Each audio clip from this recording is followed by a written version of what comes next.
Hello Scrufftards, welcome to the War Zone. I'm Scruffy and this is Scruffy Tales. And we're gonna take a look in this video at if Kursk was worth it. Was it worth Ukraine invading Russia with some of their elite units, the 47th, the 21st, the Corn Brigade, the drone operators, and what have you. Was it worth it? So first we're gonna take a look at Ukraine leaving Kursk, why that is, and how that is progressing. After that, will Russia attack Sumy Oblast? I think they will. They want to tie up these Ukrainian forces in Sumy. They don't want the elite units to be moved back down to the front line at Pokrovsk. That might still be happening though, but they want to tie up as many Ukrainians as possible in Sumy, so they will more than likely continue to advance. Then we will take a look at what was the point of it. And no, it was not intended to take the nuclear power plant. I will explain what the point was, and then at the end we'll take a look. I will provide links to my predictions and what I was talking about back in September, so you can click that link and then compare what I said back then to what I'm saying now to how reality played out, right? Okay, enough of this. Let's get on with the video. Right, so a lot has happened in Kursk, obviously, in the last couple of days, the last 10 days here. We are on the 4th. This is early morning of the 13th. And as we can see, what happens is this thing here, right here, when the Russians cross at Krylovka, something I've been warning about for months before we reach this point, and then this happens. What happens here is that Russia moves up this valley and reaches this part here. This is where Ukraine brings supplies along this road from the south. They're coming up this way through Goevo and then up this way, and also from Yunakivka along this. Well, you can't really zoom in on deep state, but you can see it here, right? The brown dirt road leading from Yunakivka to the Russian border and links up here. So Russia pushed straight in here and reached this point, cutting off supplies, from the south, as well as denying Ukraine the chance to come in this way from Yunakivka, leaving Ukraine with only this main highway, and now Russia could focus artillery and drones and airstrikes along this road, right? So what happens then when Ukrainian logistics are now so vulnerable? Well, all of a sudden, it's a rapid withdrawal, and boom. And here we are on the 11th, moving up to the 12th. We'll see what updates we get today, but I mean, as you can see quite clearly, Ukraine has fallen back quite a bit, and it wasn't because of the pipeline attack. I mean, by all accounts, it was hit by massive amounts of artillery when they stepped outside. Anyway, it was this push along that valley that now forced Ukraine to fall back, and as you can see, according to Deep State, they have fallen back quite a ways, even within this very important river barrier, right? So they are now holding the windbreaks and valleys within the river system. And they have blown bridges within Suja, but I doubt that they can hold on for much longer. I think the updates later today will show that they keep falling back.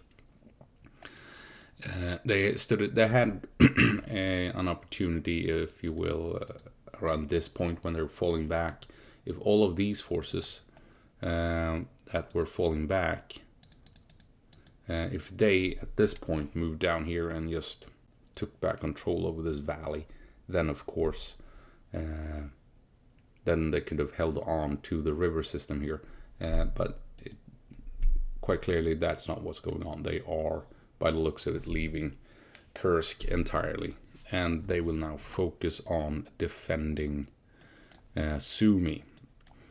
And so the Kursk operation is more than likely over. And what we're seeing now is a rear guard to help Ukraine fall back in somewhat orderly fashion. And the question is then, what will Russia do next? And also, what was the point of all of this? Well, the point was to draw Russian forces into Russia away from Ukraine, and that has somewhat succeeded. And we'll take a look at how that has somewhat succeeded. First, we're going to take a look at what Russia might do next, to be honest. And here we have Andrew Perpetuo's map. What might Russia do next? You can see here they've blown a bridge down in the south, denying further Ukrainian logistics to come into Kursk. They are trying to push down along the river Lochnia towards Pasivka and Yunakivka, trying to come in through Suravka towards Bilovody, and they're trying to come down this way as well. I think, however, that they will try and come through here, where you have lots of cover in these woods. You don't have to come across these wide open plains. You can build up forces in Russia, in the wooded areas, go into Ukraine, into these wooded areas where there's lots of cover, and reach this massive forest where you can hide troops, where you can store supplies, you can build trenches, you have cover from the trees and what have you. I mean, why would you want to fight in this narrow windbreak here when you can fight down here and hide and utilize all manner of cover, right? So I think Russia will maybe be trying to make a push for Yunakivka, but what they really want is Myropilya and Sepsilia, and be able to come through this area here where you have lots of cover, and try and push through this way towards Sumy. This area will obviously benefit the defenders as well, but here you as the attacker, here you have, that's my dog stepping on toys. This is where you can push through in earnest with cover as an attacker. Out here it's hunting season for drones going after vehicles and troops hiding in these narrow windbreaks. Down here, this is where you want to move through. This is where Russia more than likely will have a main assault towards Sumy, if they want to push into Sumy Oblast, that is.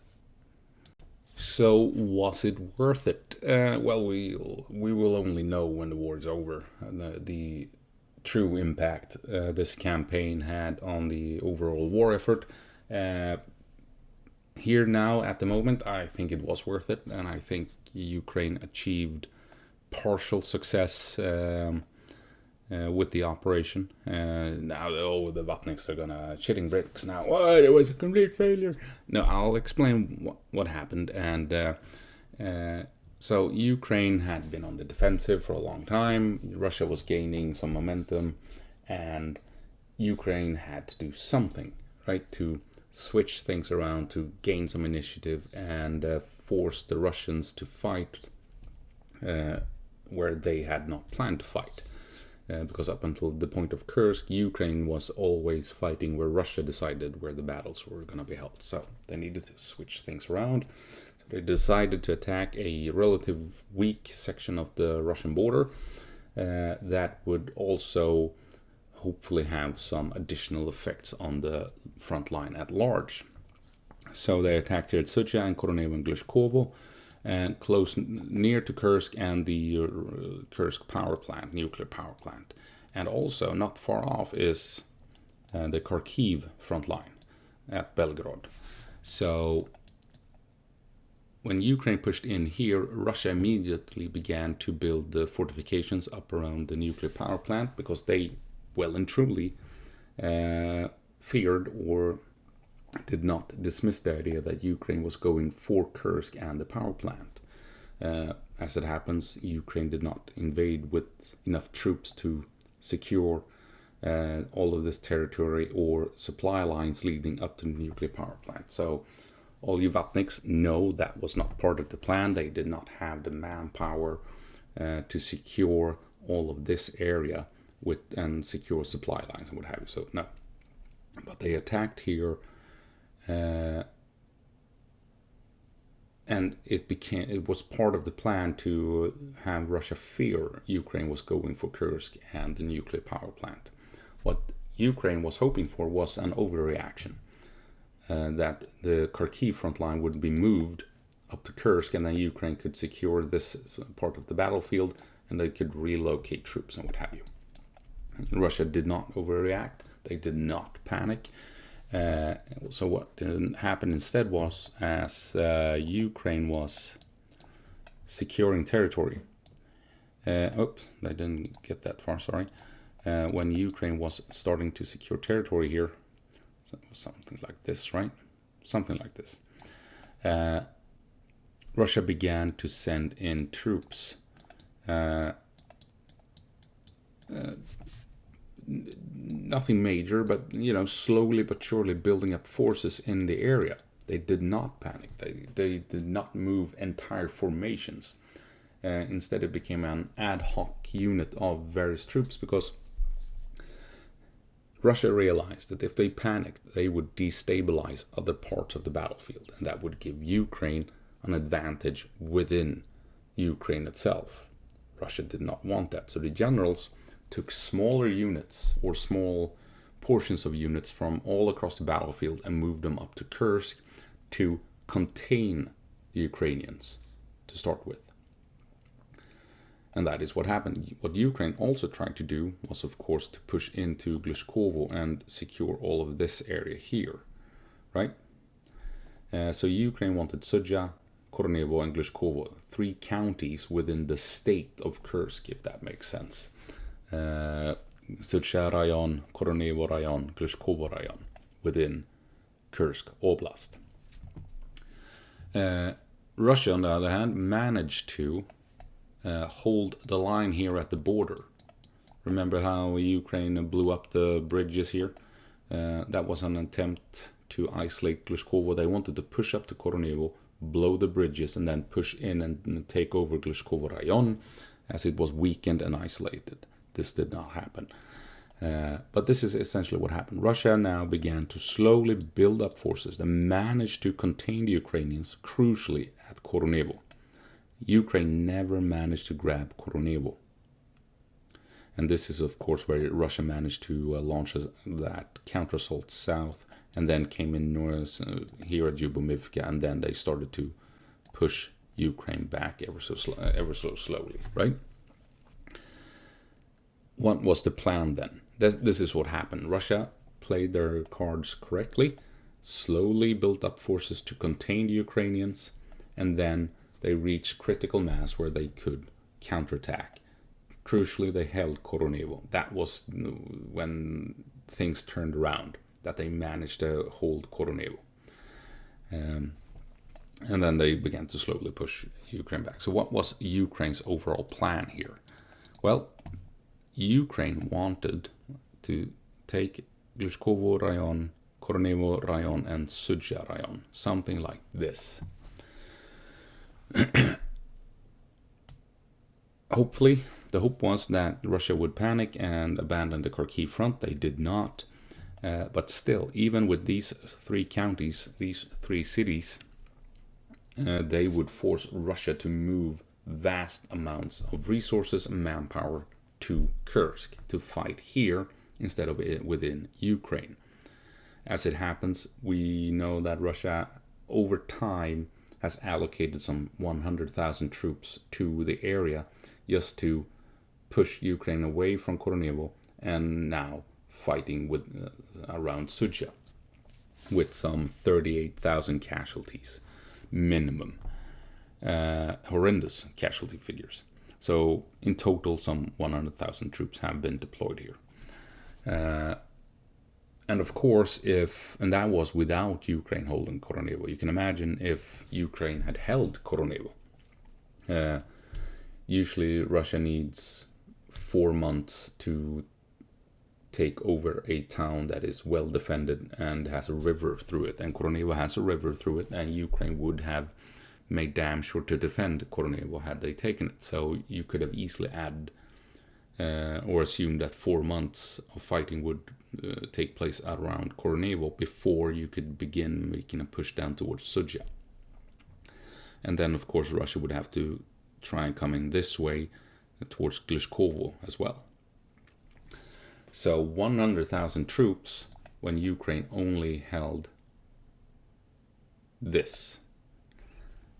You could easily add another 10, 20,000 if they would have to deal with Koronevo, and more than likely another 50,000, maybe another 100,000 to deal with Glushkovo. And if we are talking about those numbers, then it would have affected other parts of the front line, guaranteed. We're already seeing now that Ukraine is having some success at Kupiansk and Pokrovsk and Toretsk, because Russia has allocated so much manpower and so many resources to this fight within Russia. So had this fight been ongoing in 2025, say to summer, with some 200,000 Russians in total over time redeployed here, I mean, it would have affected the front line within Ukraine. So the goal was to move the war from Ukraine to Russia.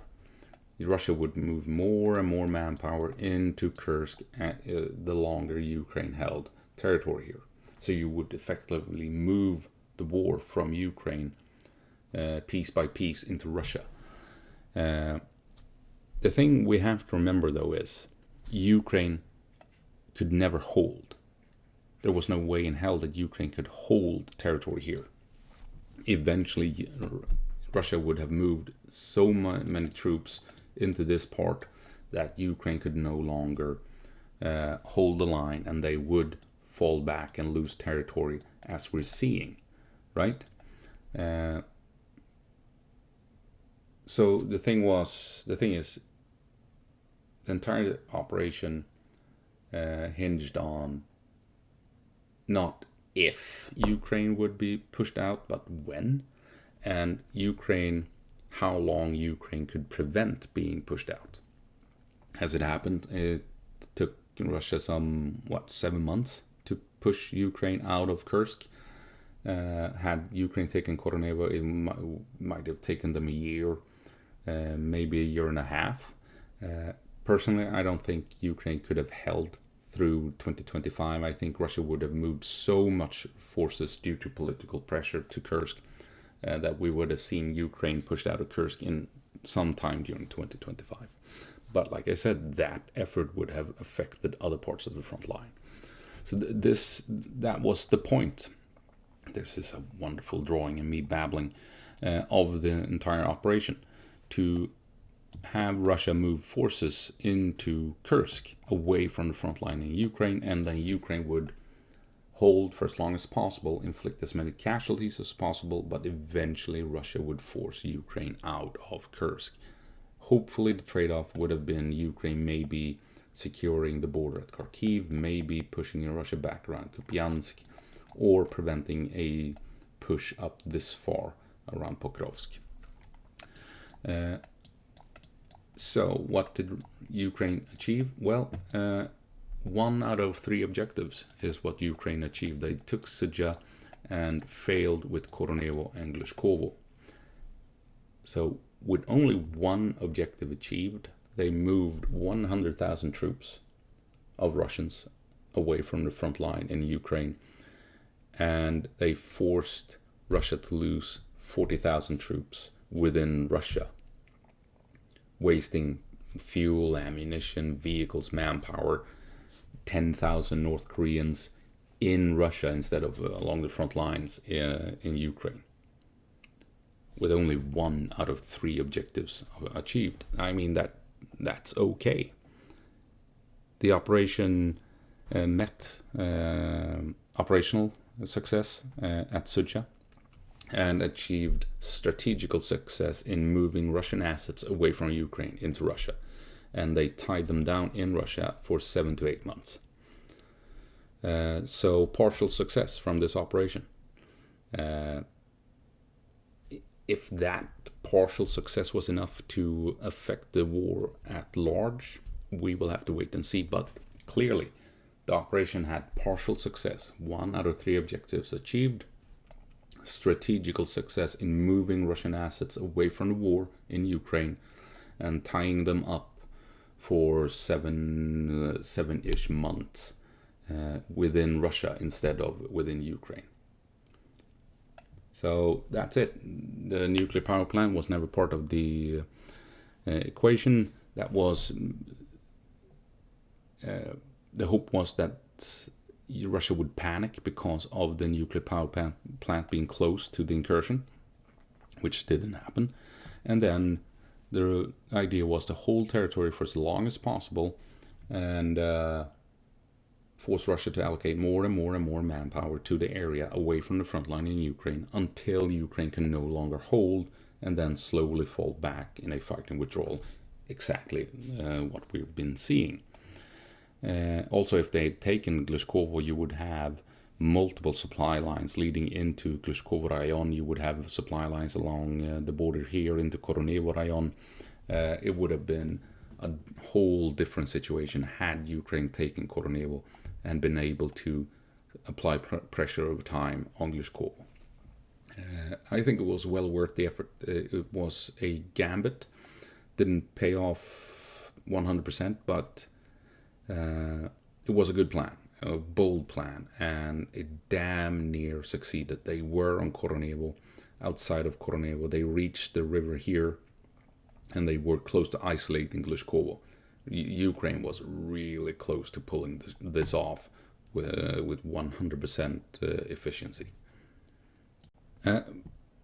Well, I think we need to highlight actually, Russia held Koronevo, crucially, absolutely. That was a big thing. But also, what was the name of this small village? Forgot the name. This is where Ukraine pushed into Glushkovo. Russia held this tiny town as well as the border towns right here. Ukraine did not manage to secure the border towns to open up logistics into Glushkovo, and they failed in taking this small town south of Glushkovo. I mean, Ukraine almost had it. They almost had it. It was almost enveloped.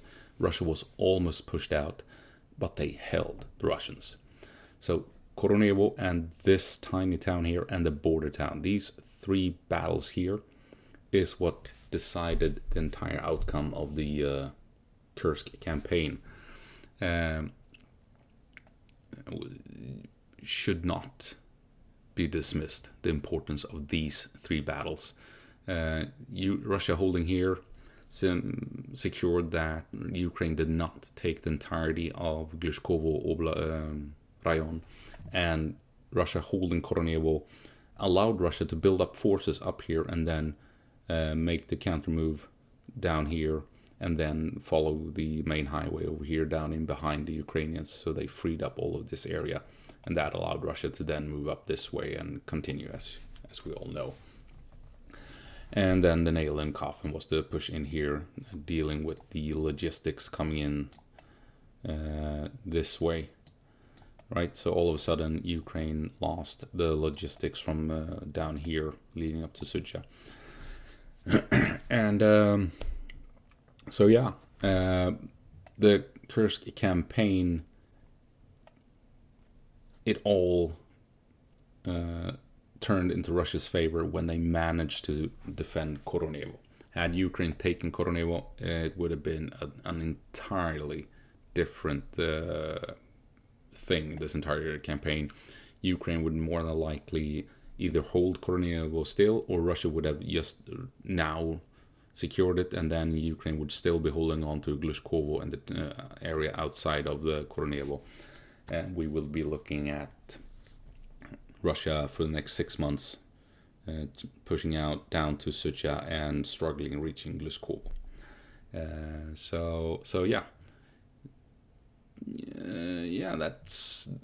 That's it, I think.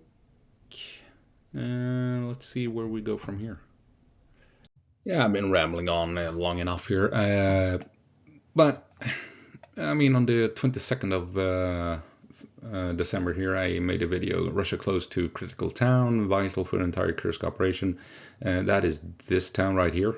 That is when Russia moved up to the river Pesal in December. And that town is that town. I'll take a look what happened. Critical for the entire operation. Russia pushed across at that town, moved up the valley. And as we learned, when they cut the supplies here, Ukraine began to fall back. Also, I made a video back on the 20th of September.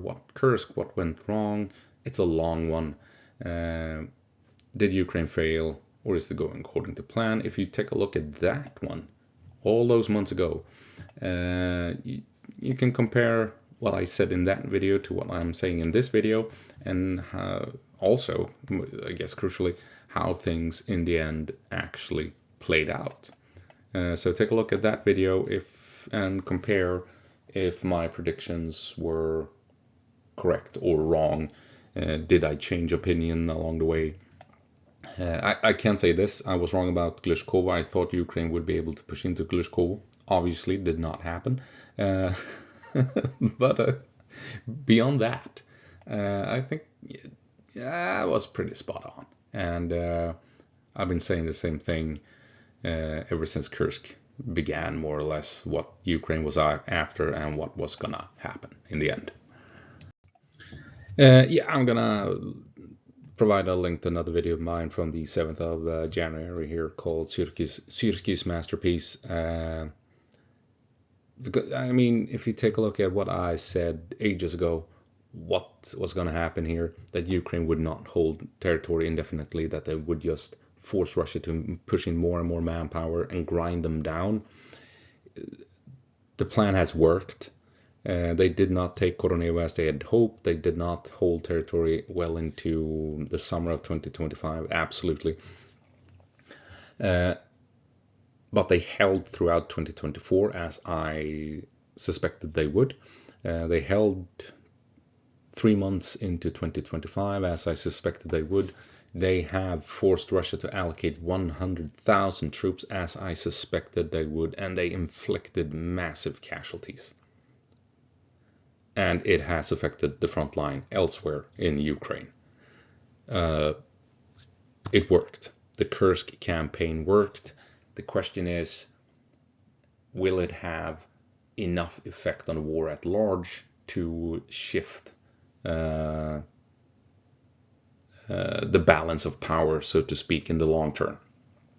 Short term, absolutely worked damn near flawlessly, if you ask me, based on what we know, right? Since we don't know Ukrainian casualties, the Vatniks, they will claim stupid, ridiculous stuff. Like I've seen claims that Ukraine has lost 70,000 troops dead and wounded in Kursk. Complete insanity. So you're going to see a lot of that in the comment section. Complete ridiculous nonsense. But yes, I think overall it worked. The Kursk campaign has worked. The Ukrainians got out of it what they wanted. And the question is, will it be enough to shift the balance of power in war in the long run? We'll see. Anyway, that's it. I hope I'll see you in the next one. As always, go på marsch, Ukraine, and give them hell.